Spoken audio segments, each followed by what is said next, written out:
നമുക്ക് ബേഡ്സിനെ കുറിച്ച് പഠിച്ചാലോ? കുട്ടികൾക്ക് പക്ഷികളെ ഇഷ്ടമല്ലേ? പാരറ്റ് അതായത് തത്ത. പാരറ്റ് ഗ്രീൻ കളറിലാണ് കാണപ്പെടുന്നത്. ചില തത്തകൾക്ക് സംസാരിക്കാനും കഴിയും. ഗ്രീൻ കളറും അതുപോലെ തന്നെ റെഡ് കളറിലുള്ള അറ്റം കൂർത്തതും വളഞ്ഞതുമായ ചുണ്ടും എല്ലാം കൂടെ തത്തയെ കാണാൻ നല്ല ഭംഗിയാണ്. ക്രോ അതായത് കാക്ക. ബ്ലാക്ക് കളറിലുള്ള ഒരു ബേഡാണ് കാക്ക. നമ്മുടെ വീടുകൾക്കടുത്തും പരിസരങ്ങളിലും എല്ലാം ഇവയെ കാണാം. കാക്ക എന്നാണ് കാക്ക ശബ്ദിക്കുന്നത്. പീക്കോക്ക് അതായത് മയിൽ. മനോഹരമായ ബ്ലൂ കളറിലുള്ള വലിയ വാലുള്ള ദേശീയ പക്ഷിയാണ് മയിൽ. മഴക്കാലത്ത് മയിൽ നൃത്തം ചെയ്യുന്നത് കാണാൻ ഏറെ മനോഹരമാണ്. പീജിയൻ അതായത് പ്രാവ്. ബ്ലൂ ആൻഡ് ആഷ് കളറിലാണ് ഇവ കാണപ്പെടാറുള്ളത്. പീജിയനാണെങ്കിൽ സമാധാനത്തിന്റെ ചിഹ്നമായാണ് എല്ലാവരും കാണുന്നത്. വീടുകളുടെ മുകളിൽ ഇവ കൂടുകൂട്ടുന്നത് സാധാരണമാണ്. സ്പാരോ അതായത് കുരുവി.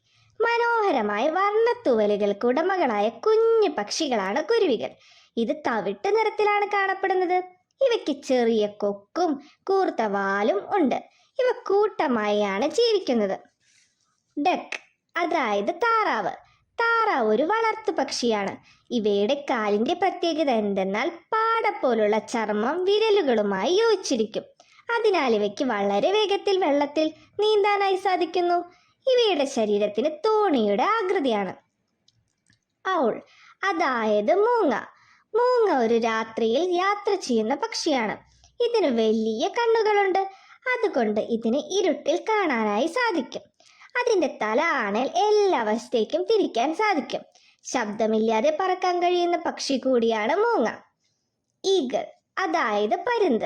പരുന്ത് ഒരു വലിയ ശക്തമായ പക്ഷിയാണ്. ഇതിന് വലിയ ചിറകുകളും കൂർത്ത കൊക്കുമുണ്ട്. കൊക്കുകൾ വളരെയധികം മൂർച്ചയുള്ളതാണ്.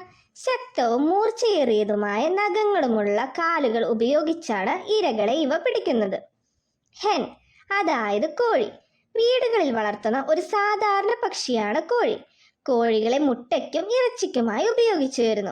ഇവയ്ക്ക് ചിറകുകൾ ഉണ്ടെങ്കിലും പരിമിതമായ ദൂരം മാത്രമേ പറക്കാനായി സാധിക്കുകയുള്ളൂ. കിങ്ഫിഷർ അതായത് പൊന്മാൻ. ബ്ലൂ ആൻഡ് ഓറഞ്ച് കളറിലുള്ള മനോഹരമായ ഒരു പക്ഷിയാണിത്. അതിന്റെ ശരീരം ചെറുതാണെങ്കിലും അതിന് വലിയതും ശക്തവുമായതുമായ ഒരു കൊക്കുണ്ട്. ഇതിന്റെ കൊക്ക് ഉപയോഗിച്ച് ഇവ വെള്ളത്തിൽ നിന്നും മത്സ്യങ്ങളെ അനായാസമായി പിടിക്കുന്നു. ഇവയുടെ പ്രധാന ഭക്ഷണം മത്സ്യങ്ങളാണ്. കൂട്ടുകാർക്ക് പക്ഷികളെ കുറിച്ച് പഠിക്കാനായി സാധിച്ചോ? സാധിച്ചെങ്കിൽ തീർച്ചയായും ലൈക്ക് ചെയ്യുക, ഷെയർ ചെയ്യുക, സബ്സ്ക്രൈബ് ചെയ്യുക.